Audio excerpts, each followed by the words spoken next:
Setiap kelalaian seorang istri dalam ibadah, bapak yang akan ditanya habis-habisan di hadapan Allah.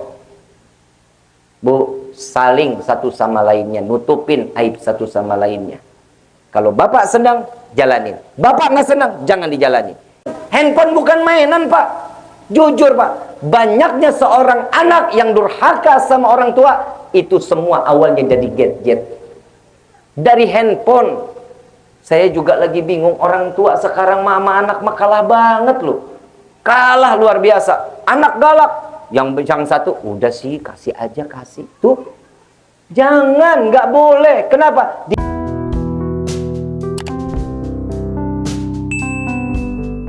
Alhamdulillahirabbil alamin wassalatu wassalamu ala asyrafil anbiya'i wal mursalin wa ala alihi wa sahbihi ajma'in, amma ba'd. Assalamualaikum warahmatullahi wabarakatuh. Halo sahabat YouTube, kembali lagi di channel Titik Ilmu. Semoga kajian yang beliau sampaikan kali ini bisa kita fahami dan bisa bermanfaat bagi kita semua. Baiklah, untuk lebih jelasnya, silakan simak videonya. Ayyuhal hadirun jamaah rahimakumullah. Saat datang bulan Syawal berarti kita nih udah kosong-kosong kalau main bola mah Paku ya. Baru mulai nih. Fluid pertama, babak pertama baru di start. Kenapa? Poinnya masih kosong-kosong. Saya nggak tahu, orang Lebakwangi udah mulai ada yang 1-0 kali. Ribut lagi, ngoceh lagi, ngelihat orang hidung miring diomongin sampai mau tidur. Mudah-mudahan ini malam hidung saya nggak diomongin, amin. Tuh coba dilihat. 0-0 dikembalikan. Apa sih fungsi bulan Ramadan untuk orang yang beriman? Allah menginginkan, Bu, Pak, saat kita lahir ke dunia, kita dalam keadaan suci, betul? Dalam keadaan fitrah, dalam keadaan bersih, tidak ada cacat sedikit pun. Setiap, nah lihat, baby, namanya bayi, itu kan nggak punya dosa.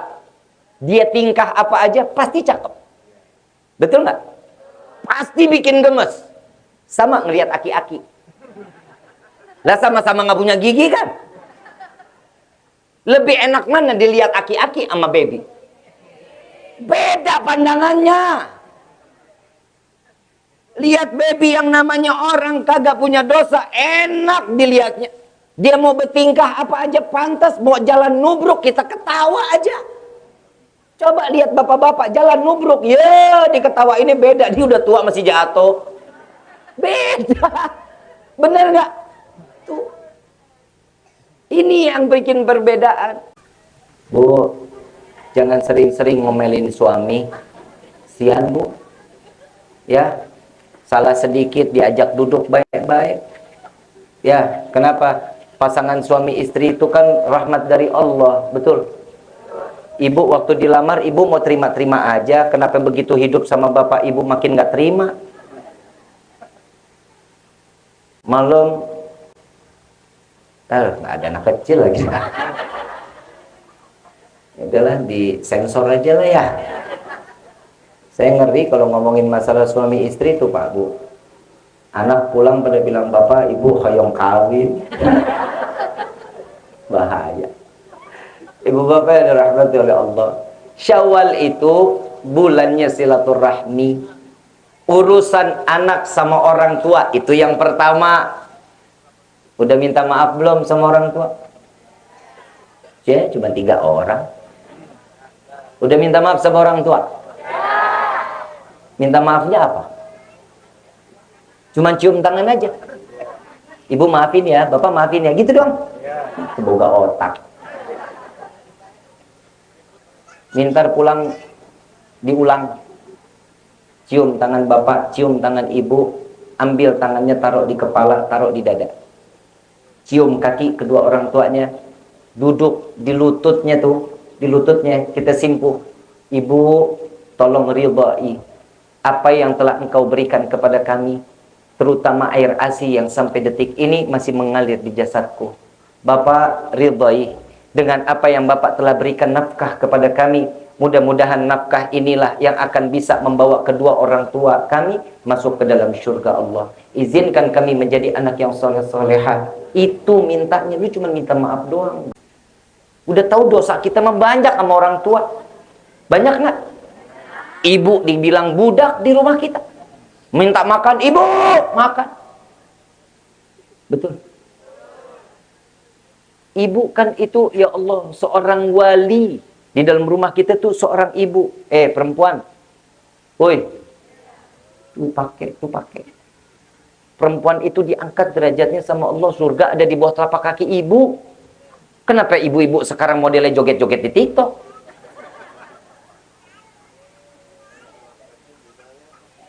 Mudah-mudahan ibu-ibu yang punya aplikasi TikTok di handphone buat joget-joget hilang handphonenya.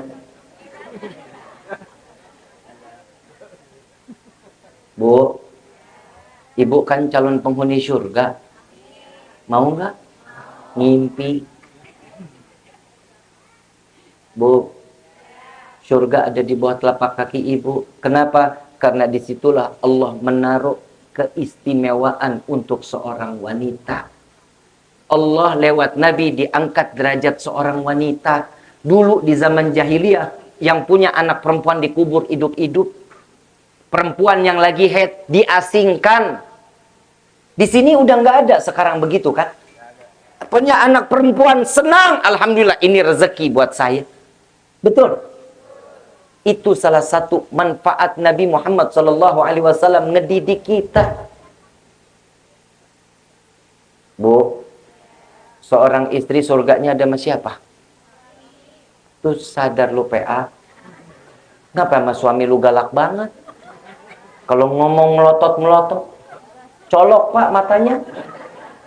Jangan takut sama istri pak. Bapak seorang imam. Habis kalau ngomong seorang suami tuh nadanya suka tinggi-tinggi. Namanya imam suara lagi harus lebih tinggi dibanding makmum. Betul nggak? Ada imam di sini. Allahu Akbar. Ada yang begitu? Nggak ada. Allahu Akbar. Biar makmum pada dengar. Kalau seorang imam di dalam rumah tangga, kalau ngomong nadanya agak tinggi, wajar ngedongkrak hati seseorang yang ada di dalam rumahnya.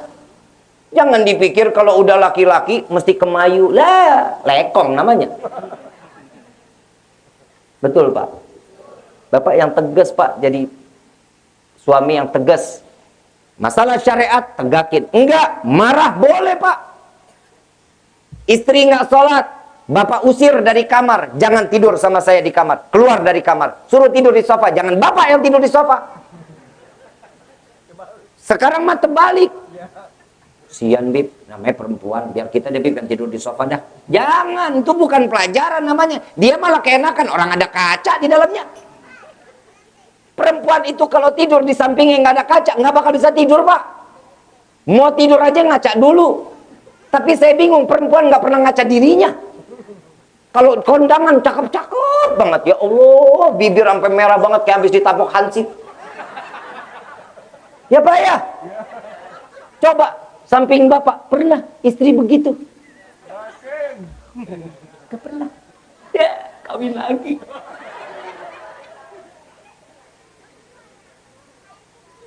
Itu syarat pertama kalau orang tidak menjalankan ibadah.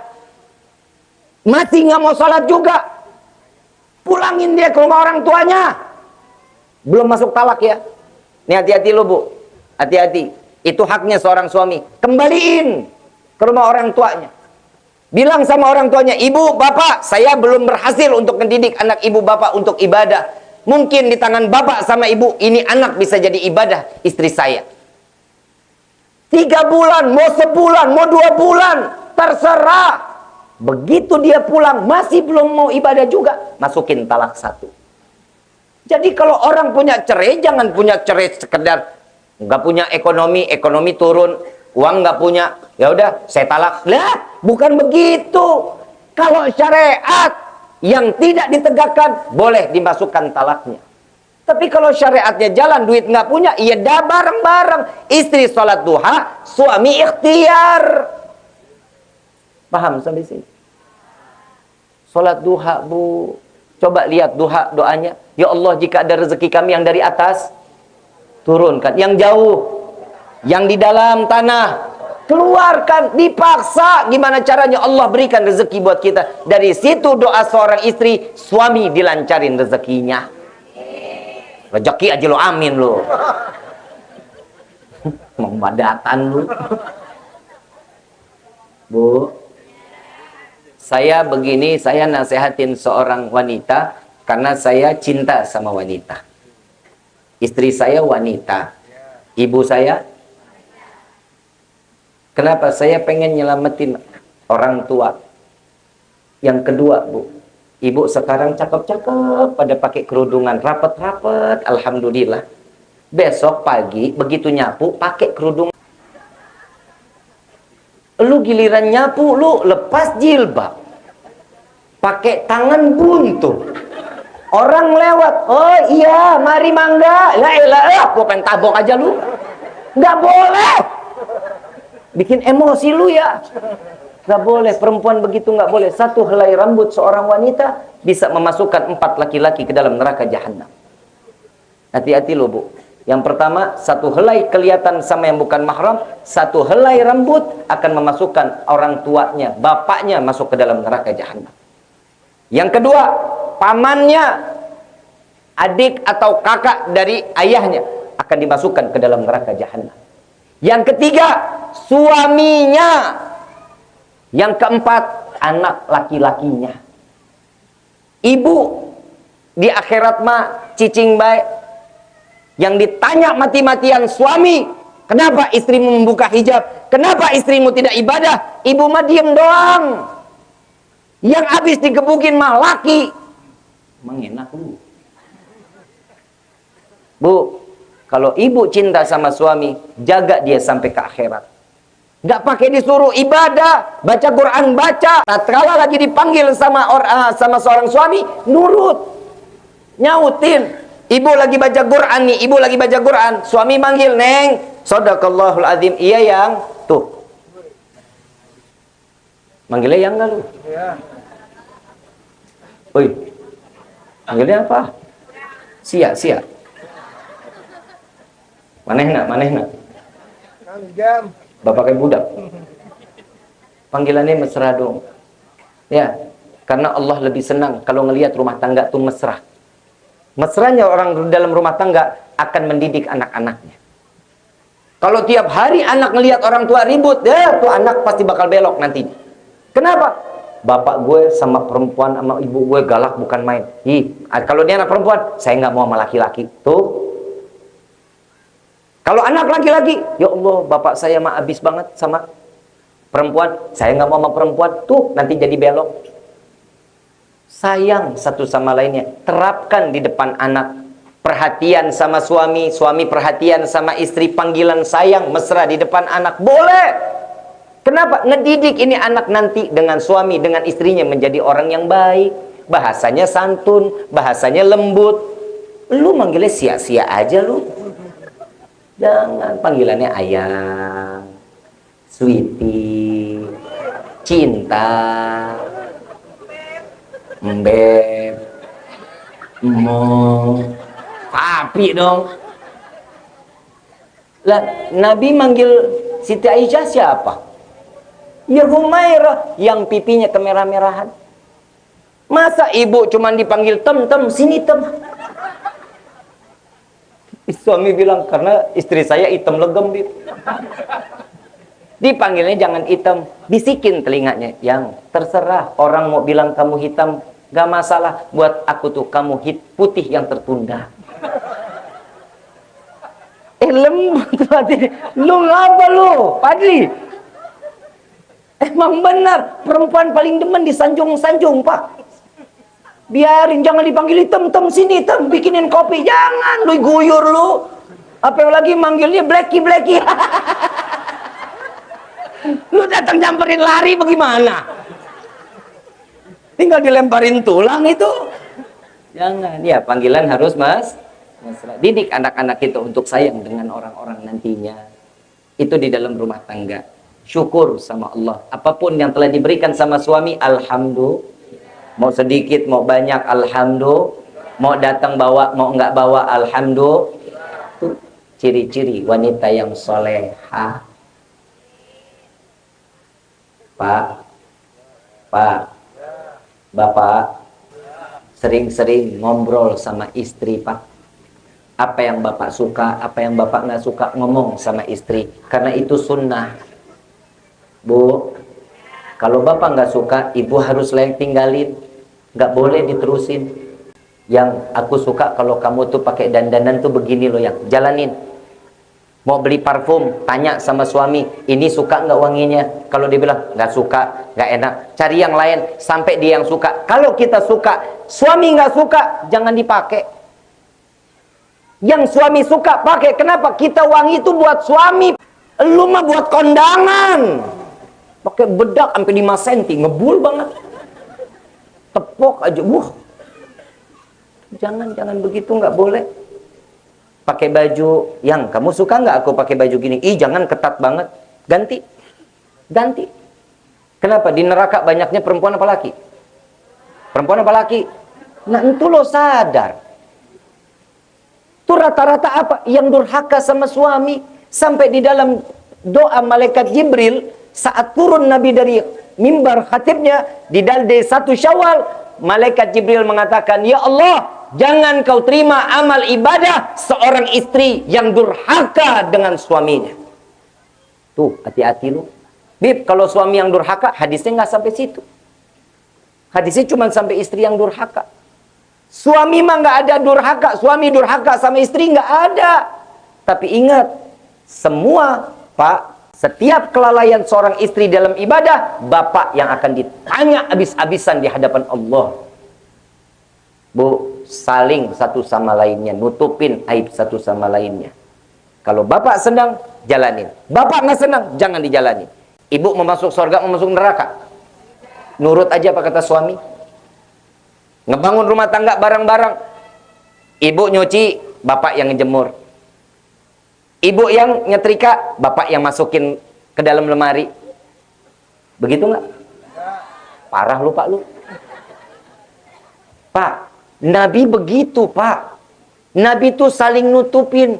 Nabi pernah nyapu rumah loh, Pak. Nggak malu Nabi. Kenapa? Ngeringanin beban seorang istri. Pak, jadi istri capek, bapak suruh tukeran jadi ibu, nggak bakal sanggup, Pak. Jujur, saya nih pribadi sebelum kawin, saya mah ngerasa orang yang paling kuat, Pak.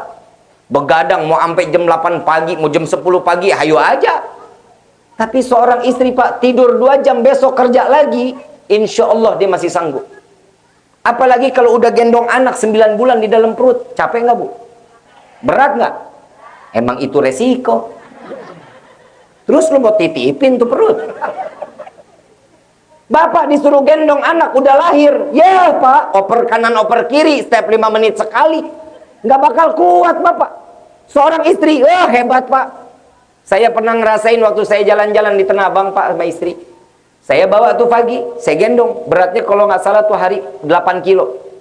Saya gendong tangan kiri, 5 menit oper tangan kanan, 5 menit oper lagi tangan kiri. Udah nih, wan, nih, pegang nih, nggak kuat. Istri, oh iya, sini ya. Ditaruh di pinggangnya tuh. Tangan kanan ngapain? Milih baju. Tuh Pak, bingung. Saya lagi liatin aja istri saya, 2 jam loh. 2 jam ini di pinggang. Enggak, pindah tangan juga kagak Pak. Kita mah laki-laki mah lemah Pak untuk ngurusin anak. Makanya ibu titipin anak itu dengan yang baik. Jangan dikit-dikit YouTube, dikit-dikit game, dikit-dikit ini. Itu nggak boleh. Kenapa? Karena ibu nanti sama bapak yang akan menjadi susah kelaknya. Sudah gede, ibu bapak udah nggak didengar nasihatnya. Kenapa? Karena ini anak udah keranggingan dengan handphone, YouTube, gamenya. Bapak ngomong nggak bakal didengerin. Coba lihat anak sekarang, handphone ambil, ngamuk setengah mati. Betul nggak? Salah siapa? Anak. Enggak. Yang salah orang tua. Kenapa lu beliin? Kenapa lu pinjemin? Saya alhamdulillah Pak, saya punya anak di rumah pagi Pak, sampai gini hari megang handphone gak berani banget di depan saya. Karena pernah ada satu peristiwa, kalau dia lagi megang handphone, saya banting tuh handphone di depan. Shock Pak. Sekarang saya suruh kalau mau nonton YouTube, tuh tempatnya TV. Mau main game, tuh ada PS. Mau main lagi, tuh ada tembak-tembakan, main suruh. Itu mainan. Handphone bukan mainan, Pak. Jujur, Pak. Banyaknya seorang anak yang durhaka sama orang tua, itu semua awalnya jadi gadget. Dari handphone.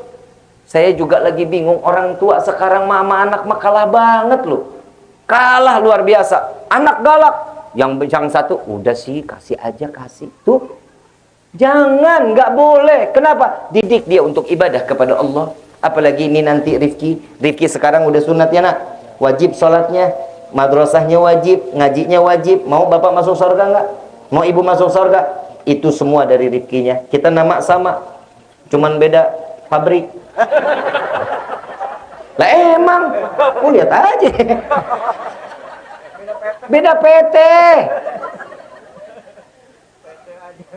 Tuh, kita lihat anak Bu, hati-hati. Kita dulu kan, ya Allah Bu, saya udah sering kali bilang, kita ini dulu sama orang tua tuh sayangnya sama kita betul-betul loh. Mau makan, disediain, Bapak ingat gak Pak?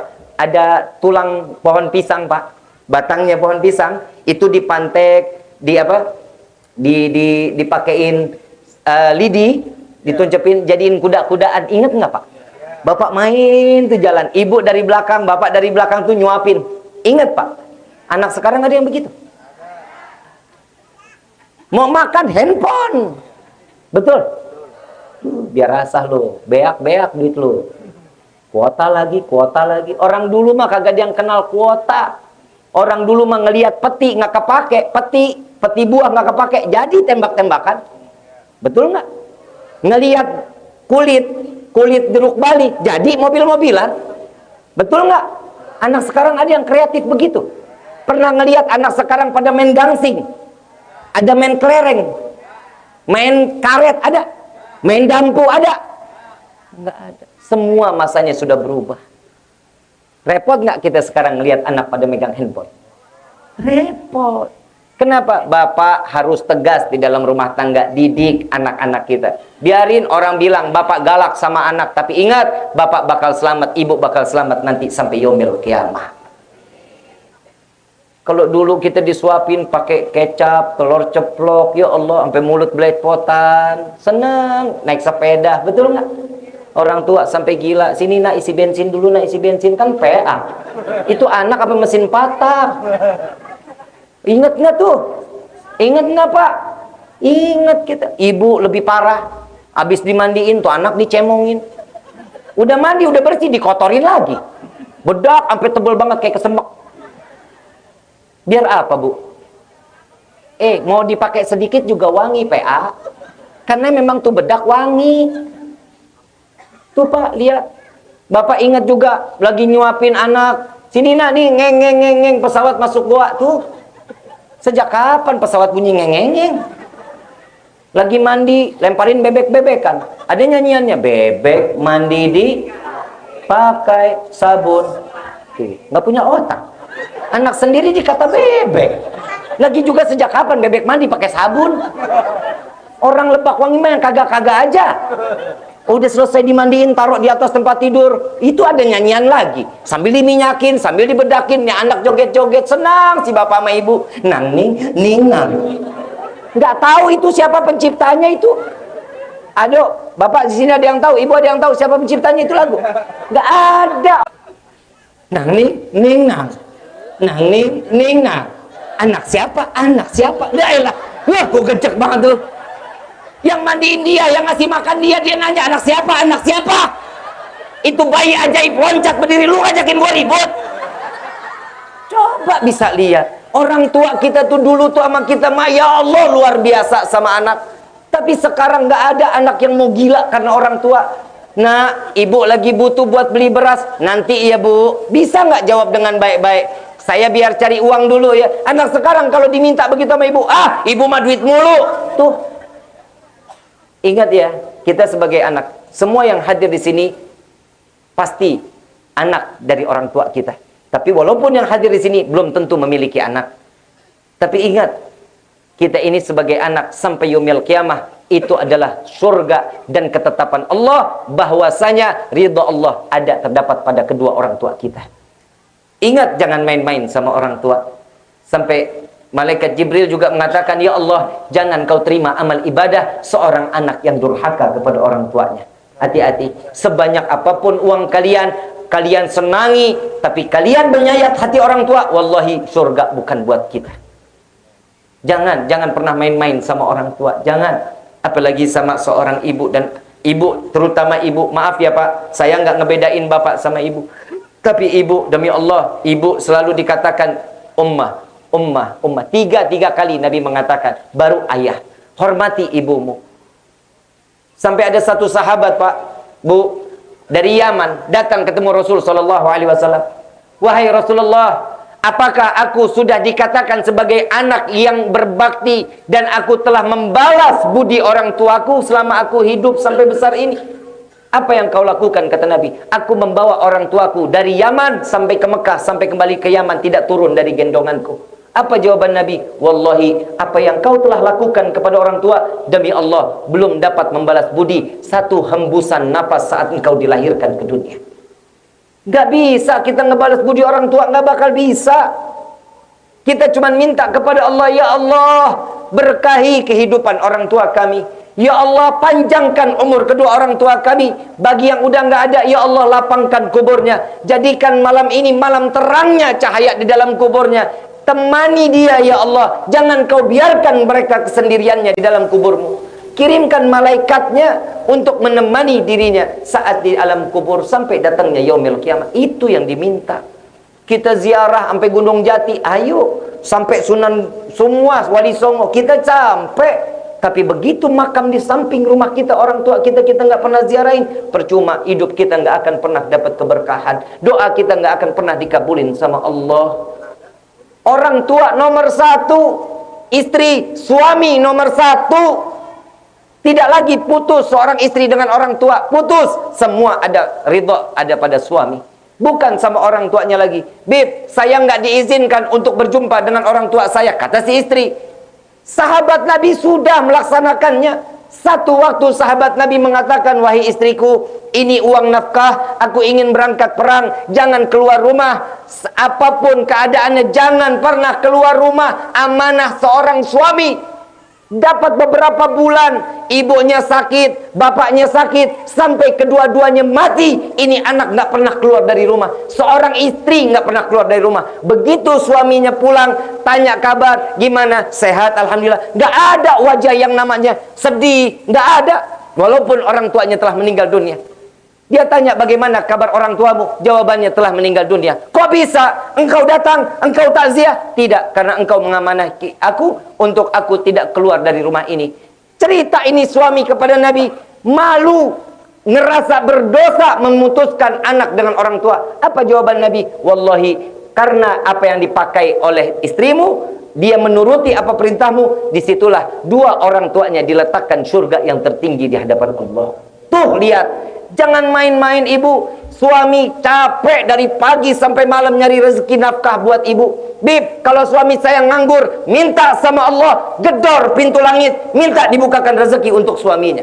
Jangan mengeluh dikit-dikit di Instagram, Habib, suami saya nggak kerja, saya sudah menjual cincin, saya sudah jual liontin, tapi nggak ada hasilnya juga. Sabar, Siti Khadijah, 70% tanah di Mekah diberikan, diwakafkan untuk Nabi dan Allah.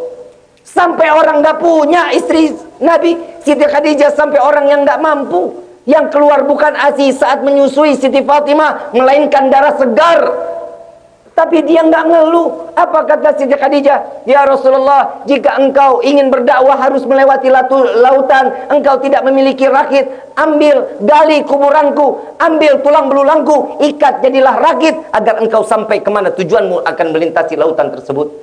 Di dalam riwayat lain, wahai Nabi, jika aku mati lebih dulu, bongkar kuburanku, ambil tulang belulangku, jualah ke pasar agar engkau mendapatkan harta untuk dakwah di jalan Allah.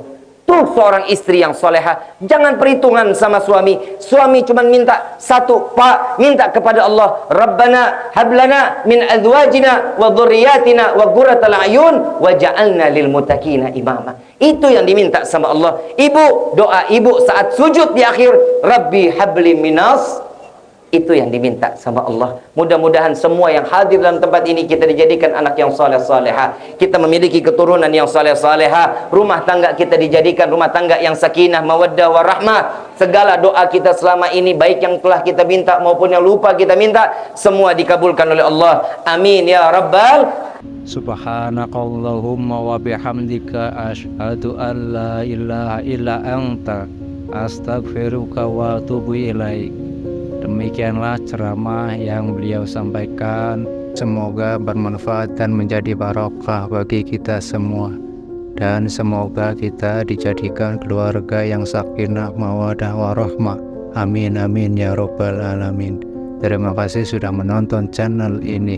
Wassalamualaikum warahmatullahi wabarakatuh.